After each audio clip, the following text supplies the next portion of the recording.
O tempo de lecer en Compostela tiña como protagonistas, como non podía ser de outro xeito, tamén as mulleres, non? Estaba marcado por dúas datas importantes, que eran as festas da Ascensión e as festas do Apóstol, e por un territorio, non? Porque esas dúas festas estaban moi vinculadas á Alameda, o espacio de Santa Susana, e polo tanto ali era onde tiña lugar o baile das palmeras, era onde, bueno, pois se poñían as terrazas no verao, e ademais a Ascensión normalmente solía ser en maio, o Apóstolo pois é o 25 de xullo, e por tanto facía bo tempo. Mas non só eran estas dúas festas os días de diversión, porque senón sería pouca cousa. Tamén estaba a diversión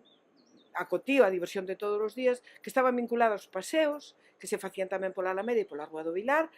pola Alameda cando facía bo tempo e por os soportales da Rúa do Vilar cando chovía,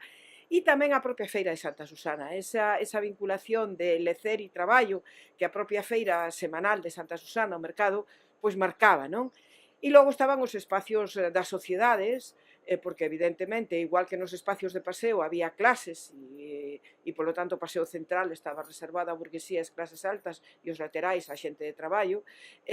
tamén o casino era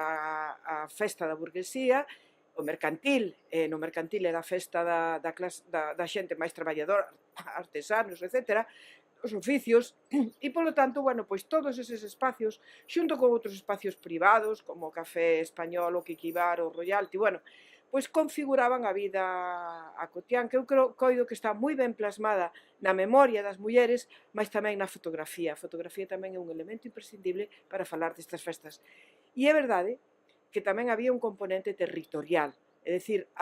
estas festas que unían a xente na participación estaban tamén as festas nos barrios. Nos barrios as festas tiñen entidade suficiente como para que as mulleres tamén participaran nestas respectivas festas, porque en Santiago había un condicionante de clase, mas tamén había un condicionante territorial. A xente que vivía nos diferentes barrios e parroquias, cando viña a Santiago, decía vir ao pueblo.